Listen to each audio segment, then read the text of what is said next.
શ્રી ગણેશાય નમઃ. મિત્રો, આપ જોઈ રહ્યા છો યુટ્યુબ આપણી ચેનલ આવો સત્સંગમાં આપ સૌનું સ્વાગત છે. મિત્રો, આજે આ વિડીયોમાં આપણે સાંભળવાના છીએ કારતક માસના સુદ પક્ષની એકાદશી, દેવ ઉઠની એકાદશી અથવા દેવોત્થાન એકાદશી અથવા પ્રબોધિની એકાદશી જેને કહેવાય છે તે એકાદશીની વ્રત કથા તથા દિવસનો મહિમા. આજથી તુલસી વિવાહ પણ પ્રારંભ થશે.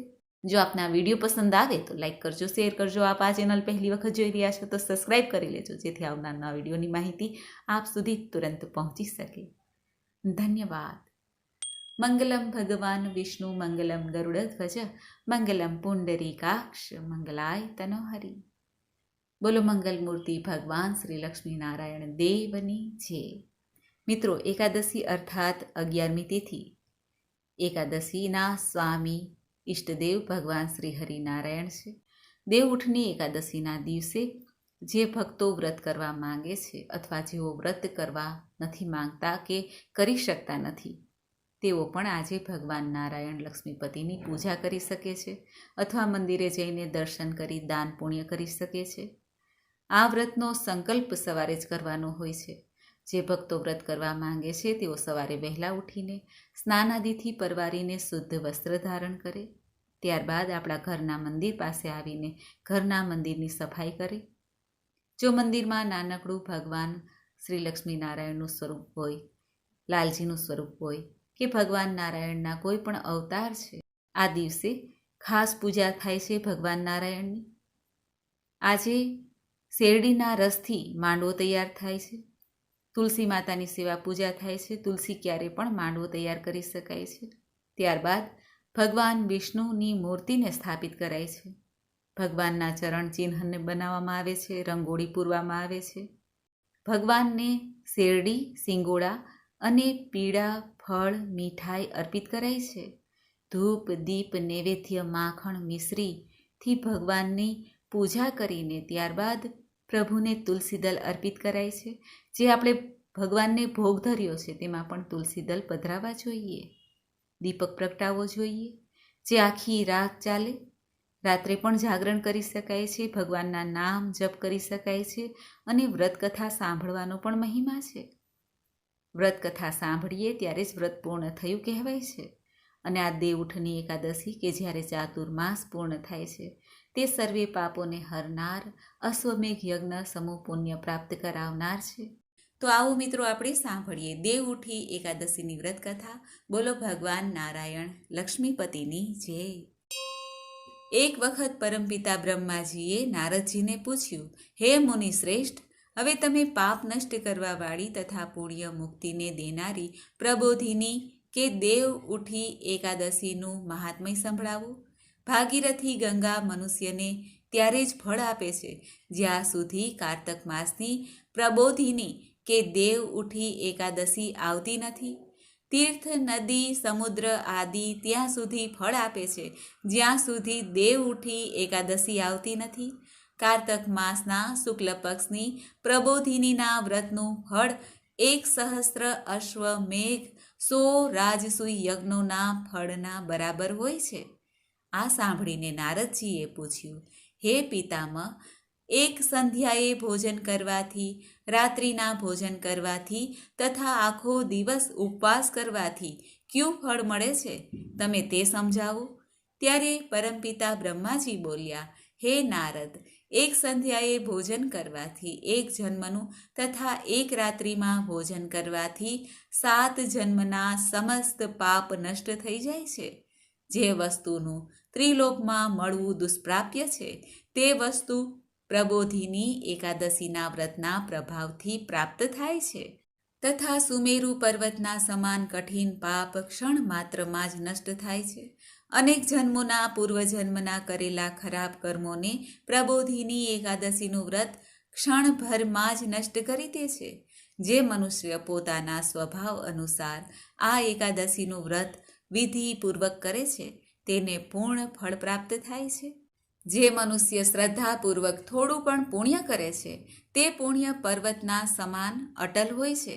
જે પોતાના હૃદયમાં અંદર જ એવું ધ્યાન કરે છે કે પ્રબોધિની એકાદશીનું વ્રત કરીશ, તેના 100 જન્મના પાપ નષ્ટ થઈ જાય છે. તેવો મહિમા છે આ દેવ ઉઠી એકાદશીનો. જે મનુષ્ય આ દેવ ઉઠી એકાદશીનું કે પ્રબોધિની એકાદશીનું રાત્રિ જાગરણ કરે છે, એમની વીતેલી તથા આવનારી 10 પેઢી વિષ્ણુલોકમાં જઈને વાસ કરે છે અને સ્વર્ગમાં જઈને સુખ ભોગવે છે. બ્રહ્મ હત્યા આદિ મહાન પાપ પણ પ્રબોધિની એકાદશીના દિવસે રાત્રિએ જાગરણ કરવાથી નષ્ટ થાય છે. સમસ્ત તીર્થોમાં જવાથી તથા ગાય, સ્વર્ણ, ભૂમિ આદિનું દાનનું ફળ કારતક માસની શુક્લ પક્ષની પ્રબોધિની એકાદશીની રાત્રિના જાગરણના ફળના બરાબર હોય છે. આ સંસારમાં એ મનુષ્યનું જીવન સફળ છે જેણે પ્રબોધિની કે દેવ ઉઠની એકાદશીના વ્રતના દ્વારા પોતાના કુળને પવિત્ર કર્યું છે. સંસારમાં જેટલા પણ તીર્થોની આશા કરવામાં આવે છે તે બધા પ્રબોધિની એકાદશીનું વ્રત કરનારના ઘરમાં રહે છે. મનુષ્યએ સમસ્ત કર્મોનો ત્યાગ કરતા ભગવાનની પ્રસન્નતા માટે કારતક માસની પ્રબોધિની કે દેવ ઉઠની એકાદશીનું વ્રત કરવું જોઈએ. જો મનુષ્ય આ એકાદશીનું વ્રત કરે છે તે ધનવાન, યોગી, તપસ્વી તથા ઇન્દ્રિયોને જીતનાર હોય છે, કારણ કે આ એકાદશી ભગવાન વિષ્ણુને અત્યંત પ્રિય છે. આ વ્રતના પ્રભાવથી કાયિક અને માનસિક પાપ નષ્ટ થાય છે. જે વ્યક્તિ આ એકાદશીના દિવસે ભગવાનની પ્રાપ્તિ માટે દાન, તપ, હોમ, યજ્ઞ આદિ કરે છે એને અક્ષય પુણ્ય મળે છે. પ્રબોધિની એકાદશીના દિવસે ભગવાનની પૂજા કરવાથી બાળ, યૌવન, વૃદ્ધાવસ્થાના સમસ્ત પાપ નષ્ટ થઈ જાય છે. આ એકાદશીની રાત્રિએ જાગરણ કરવાનું ફળ સૂર્યગ્રહણના સમયે સ્નાન કરવાના ફળની સહસ્ત્ર ગણું અધિક હોય છે. મનુષ્ય જન્મથી લઈને જે પણ પુણ્ય કરે છે તે પુણ્ય પ્રબોધિની એકાદશીના વ્રતનું પુણ્ય સામે વ્યર્થ છે. કારતક માસના ભગવાન દાન આદિથી એટલા પ્રસન્ન થતા નથી જેટલા કે શાસ્ત્રોની કથા સાંભળવાથી પ્રસન્ન થાય છે. કારતક માસમાં જે મનુષ્ય ભગવાનની કથા થોડી ઘણી વાંચે અથવા સાંભળે છે એને 100 ગાયનું દાનનું ફળ પ્રાપ્ત થાય છે. જે મનુષ્ય પોતાના કલ્યાણના માટે વિષ્ણુ ભગવાનની કથા સાંભળે છે તે પોતાના કુટુંબનો ઉદય કરીને 1 સહસ્ત્ર ગોદાનનું ફળ મેળવે છે. જે મનુષ્ય પ્રબોધિની એકાદશીના દિવસે વિષ્ણુ ભગવાનની કથા સાંભળે છે તેને 7 દ્વીપોના દાનનું ફળ મળે છે. આ પર નારદજી કહે છે, હે બ્રહ્માજી, હવે તમે એકાદશીના વ્રતનું વિધાન કહો અને કેવું વ્રત કરવાથી કયું પુણ્ય મળે છે તે પણ સમજાવો.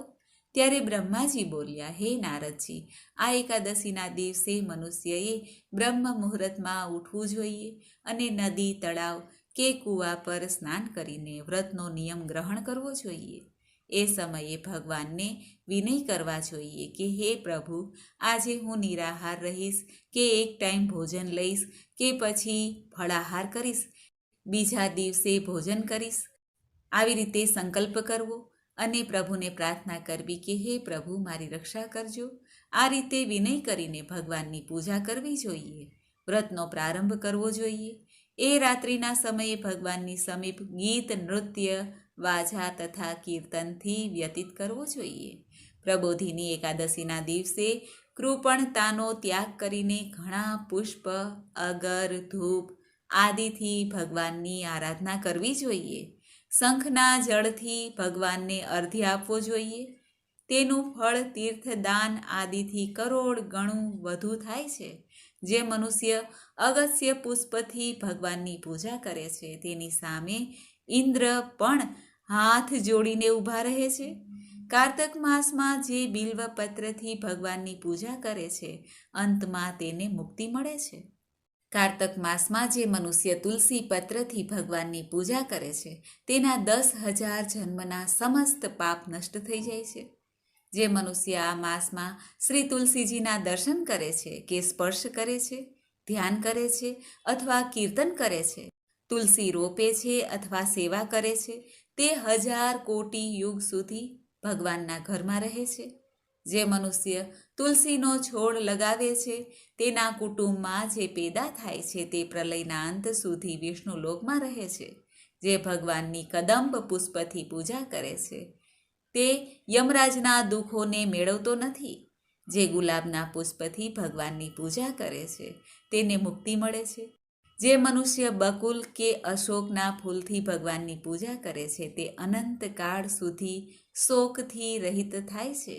જે મનુષ્ય વિષ્ણુ ભગવાનની સફેદ અને લાલ કરેણથી પૂજા કરે છે તેના પર ભગવાન અત્યંત પ્રસન્ન થાય છે. જે મનુષ્ય વિષ્ણુ ભગવાનનું દુર્વા દળથી પૂજન કરે છે તે પૂજાના ફળથી 100 ગણું ફળ અધિક મેળવે છે. જે ભગવાનની સમીપથી પૂજા કરે છે તે ભયાનક યમરાજના માર્ગને સરળતાથી પાર કરે છે. જે મનુષ્ય ચંપક પુષ્પથી ભગવાન વિષ્ણુની પૂજા કરે છે તે આવાગમનના ચક્રમાંથી છૂટી જાય છે. જે મનુષ્ય સ્વર્ણનો બનેલ કેતકી પુષ્પ ભગવાનને ચડાવે છે તેના કરોડો જન્મના પાપ નષ્ટ થાય છે. જે મનુષ્ય ભગવાનને પીળા અને રક્તવર્ણ કમળના સુગંધિત પુષ્પોથી પૂજા કરે છે તેને શ્વેત દ્વીપમાં સ્થાન મળે છે. આ રીતે રાત્રિમાં ભગવાનની પૂજા કરીને પ્રાતઃકાળ શુદ્ધ જળથી નદીમાં સ્નાન કરવું જોઈએ અને સ્નાન કર્યા પછી ભગવાનની પ્રાર્થના કરીને પૂજા કરવી જોઈએ. આ પછી બ્રાહ્મણોને ભોજન કરાવીને દક્ષિણા આપવી જોઈએ. તે પછી ભોજન, ગાય અને દક્ષિણાથી ગુરુની પણ પૂજા કરવી જોઈએ. બ્રાહ્મણને યથાશક્તિ દક્ષિણા આપવી જોઈએ. જે મનુષ્ય આ વ્રતમાં ભૂમિશયન કરે છે તેણે બધી વસ્તુઓ સહિત શય્યાદાન પણ કરવું જોઈએ. અને જેણે મૌન ધારણ કર્યું છે તેણે સ્વર્ણ સહિત તલદાન કરવું જોઈએ. જે મનુષ્ય કારતક માસમાં ઉપાહન ધારણ કરતા નથી તેમણે ઉપાહન દાન કરવું જોઈએ. જે આ માસમાં નમક ત્યાગ કરે છે તેમણે શક્કર દાન કરવું જોઈએ. જે મનુષ્ય નિત્ય પ્રતિ દેવ મંદિરમાં દીપ પ્રગટાવે છે તેમણે સ્વર્ણ અથવા તાંબાના દીપકને ઘી સહિત બત્તી સહિત દાન કરવું જોઈએ. જે મનુષ્ય ચાતુર્માસમાં કોઈ વસ્તુનો ત્યાગ કરે છે તે એમણે એ દિવસે પુનઃ ગ્રહણ કરવી જોઈએ. જે મનુષ્ય પ્રબોધિની કે દેવ ઉઠી એકાદશી વિધિપૂર્વક વ્રત કરે છે તેને અનંત સુખની પ્રાપ્તિ થાય છે. અંતમાં સ્વર્ગલોકની પ્રાપ્તિ થાય છે, વૈકુંઠ ધામની પ્રાપ્તિ થાય છે. બોલો ભગવાન શ્રી નારાયણની જય. તો મિત્રો આપણે સાંભળી દેવ ઉઠી એકાદશીની વ્રત કથા. હવે જાણીએ ચાતુર્માસ જે ભક્તોએ કર્યું છે તે ચાતુર્માસના ફળ વિશે પણ આપણે સાંભળીએ. બોલો ભગવાન નારાયણની જય. જે મનુષ્ય દેવ મંદિરમાં રંગીન વેલી પતરી બનાવે છે તેને 7 જન્મ સુધી બ્રાહ્મણની યોનિ મળે છે. જે મનુષ્ય ચાતુર્માસના દિવસોમાં ભગવાન શ્રી વિષ્ણુને દૂધ, ઘી, મધ અને સાકર દ્વારા સ્નાન કરાવે છે તે વૈભવશાળી સુખ ભોગવે છે. જે મનુષ્ય શ્રદ્ધાપૂર્વક ભૂમિ, સ્વર્ણ, દક્ષિણા આદિથી બ્રાહ્મણોની સેવા કરે છે તે સ્વર્ગમાં જઈને ઇન્દ્ર સમાન સુખ ભોગવે છે. જે વિષ્ણુ ભગવાનની સ્વર્ણ પ્રતિમા બનાવીને ધૂપ, દીપ, નૈવેદ્ય આદિથી પૂજન કરે છે તે ઇન્દ્રલોકમાં જઈને અક્ષય સુખ ભોગવે છે. જે મનુષ્ય ચાતુર્માસની અંદર નિત્ય પ્રતિ તુલસીજી ભગવાનને અર્પિત કરે છે અથવા સ્વર્ણની તુલસી અર્પિત કરે છે તે સ્વર્ણ વિમાનમાં બેસીને વિષ્ણુલોકમાં જાય છે. જે મનુષ્ય વિષ્ણુ ભગવાનની ધૂપ, દીપથી પૂજન કરે છે તેમને અનંત ધનની પ્રાપ્તિ થાય છે. જે મનુષ્ય કારતક માસની આ એકાદશી ભગવાન શ્રી નારાયણનું પૂજન કરે છે તેમને વિષ્ણુ લોકની પ્રાપ્તિ થાય છે. આ ચાતુર્માસના વ્રતમાં જે મનુષ્ય સંધ્યાના સમયે દેવતાઓ અને બ્રાહ્મણોને દીપદાન કરે છે તથા બ્રાહ્મણોને સોનાના પાત્રમાં વસ્ત્ર આપે છે તે વિષ્ણુ લોકમાં જાય છે. જે મનુષ્ય ભક્તિપૂર્વક ભગવાનનું ચરણામૃત લે છે તે સંસારના આવાગમનના ચક્રમાંથી છૂટી જાય છે. જે ભક્તો વિષ્ણુ ભગવાનના મંદિરમાં જઈને નિત્ય 108 વાર ગાયત્રી મંત્ર જપે છે તે પાપથી લિપ્ત થતા નથી. જે મનુષ્ય પુરાણ અને ધર્મશાસ્ત્રને સાંભળે છે કે વાંચે છે, વેદી પાઠી બ્રાહ્મણને વસ્ત્રોનું દાન કરે છે તે દાની, ધની, જ્ઞાની અને કીર્તિમાન થાય છે. જે મનુષ્ય ભગવાન વિષ્ણુ કે ભગવાન શિવજીનું સ્મરણ કરે છે અને અંતમાં તેમની પ્રતિમા દાન કરે છે તે પાપોથી રહિત થાય છે, ગુણવાન બને છે. જે મનુષ્ય સૂર્યનારાયણ દેવને અર્ધ્ય આપે છે અને ચાતુર્માસની સમાપ્તિ પછી ગૌદાન પણ કરે છે. તેને આખા આયુષ્યમાં સ્વસ્થ દેહ પ્રાપ્ત થાય છે. તેઓ યશ, કીર્તિ, ધન, બળની પ્રાપ્તિ કરી શકે છે. ચાતુર્માસમાં જે મનુષ્ય ગાયત્રી મંત્ર દ્વારા તલથી હોમ કરે છે તેના સમસ્ત પાપ નષ્ટ થઈ જાય છે. જે મનુષ્ય તુલસીજીને ધારણ કરે છે તથા અંતમાં ભગવાન નારાયણ નિમિત્તે બ્રાહ્મણોને દાન કરે છે તે વિષ્ણુ લોકમાં જાય છે. જે મનુષ્ય ચાતુર્માસના વ્રતમાં ભગવાનના શયન ઉપરાંત તેમના મસ્તક પર નિત્ય પ્રતિ દૂધ ચડાવે છે તથા સ્વર્ણની દુર્વા ચડાવે છે અને કહે છે, હે દુર્વે, જે રીતે આ પૃથ્વી પર શાખાઓ સહિત ફેલાયેલી છે એવી રીતે મને પણ અજરા અમર સંતાન આપો. આવું કરનાર મનુષ્યના બધા પાપ નષ્ટ થઈ જાય છે. અંતમાં સ્વર્ગની પ્રાપ્તિ થાય છે. ચાતુર્માસના વ્રતના સમાપ્ત થયા પછી ગોદાન કરવું જોઈએ. જો ગોદાન ન કરી શકે તો વસ્ત્રદાન અવશ્ય કરવું જોઈએ. જે બ્રાહ્મણોને નિત્ય પ્રતિ નમસ્કાર કરે છે તેમનું જીવન સફળ છે, સમસ્ત પાપોથી છૂટી જાય છે. ચાતુર્માસનું વ્રત સમાપ્તિમાં બ્રાહ્મણોને બ્રાહ્મણ ભોજન, બ્રહ્મ ભોજન અથવા તો સીધું દાન અવશ્ય કરવું જોઈએ. આમ કરવાથી આયુ અને ધનની વૃદ્ધિ થાય છે. જે મનુષ્ય અલંકાર સહિત વાછરડાનું, કપિલા ગાયનું વેદ પાઠી બ્રાહ્મણોને દાન કરે છે તે ચક્રવર્તી, આયુવાન, પુત્રવાન રાજા થાય છે અને સ્વર્ગલોકમાં પ્રલયના અંત સુધી ઇન્દ્રની સમાન રાજ્ય કરે છે. ચાતુર્માસ વ્રતની સમાપ્તિ કરીને ચાંદીના પાત્રમાં અથવા તાંબાના પાત્રમાં ગોળ અને તલનું દાન કરવું જોઈએ. જો મનુષ્ય વિષ્ણુ ભગવાનના શયન કરવાના ઉપરાંત યથાશક્તિ વસ્ત્ર તથા તલની સાથે સ્વર્ણદાન કરે છે તેના સમસ્ત પાપ નષ્ટ થઈ જાય છે. વ્રતના સમાપ્ત થતાં આ રીતે ઉદ્યાપન કરવું જોઈએ. વ્રત સમાપ્ત થાય પછી તાંબાના વાસણમાં સાકર ભરીને વસ્ત્ર, ફળ, દક્ષિણા સહિત બ્રાહ્મણને દાન કરવું જોઈએ. સાકર સહિત તાંબાનું પાત્ર સૂર્યને પ્રિય છે. તેનાથી મનુષ્યના સમસ્ત રોગ નષ્ટ થાય છે. ભગવાન શ્રી કૃષ્ણ કહે છે યુધિષ્ઠિરને, હે રાજન, આ ચાતુર્માસ વ્રત કરનાર મનુષ્ય ગંધર્વ વિદ્યામાં નિપુણ અને સ્ત્રીઓને પ્રિય હોય છે. જે મનુષ્ય ચાતુર્માસના વ્રતમાં બ્રાહ્મણોને શાક, ફળ આદિ આપે છે, અંતમાં યથાશક્તિ દાન, દક્ષિણા, વસ્ત્ર આપે છે, તે સુખી થાય છે. આમ ચાતુર્માસનું ફળ અનંત ગણું છે.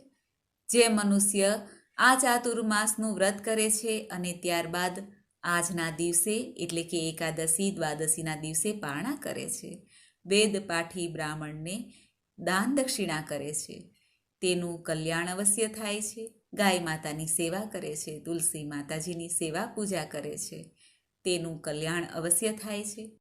જે મનુષ્ય સ્નાન કરીને ભગવાનની પૂજા કરે છે તે હરિલોકમાં જાય છે. આ વ્રત ઉત્તમમાં ઉત્તમ છે. માટે આ ચાતુર્માસનું વ્રત જે ભક્તો કરે છે તેની ઉત્તમ ગતિ અવશ્ય થાય છે. બોલો ભગવાન શ્રી નારાયણની જય. તો મિત્રો, આપણે સાંભળ્યું દેવ ઉઠી એકાદશીનું મહાત્મય, દેવ ઉઠી એકાદશીની કથા તથા ચાતુર્માસનું ફળ પણ જાણ્યું. મને આશા છે કે આપને આ વિડીયો જરૂર પસંદ આવ્યો હશે. વસુદેવ વસુતમ દેવમ કંસ ચાણૂરમર્દનમ દેવકી પરમાનંદમ શ્રી કૃષ્ણમ વંદે જગદગુરુમ. બોલો ભગવાન લક્ષ્મીપતિની જય. મિત્રો, મને સાંભળવા માટે ધન્યવાદ. આપ સૌને મારા જય શ્રી કૃષ્ણ.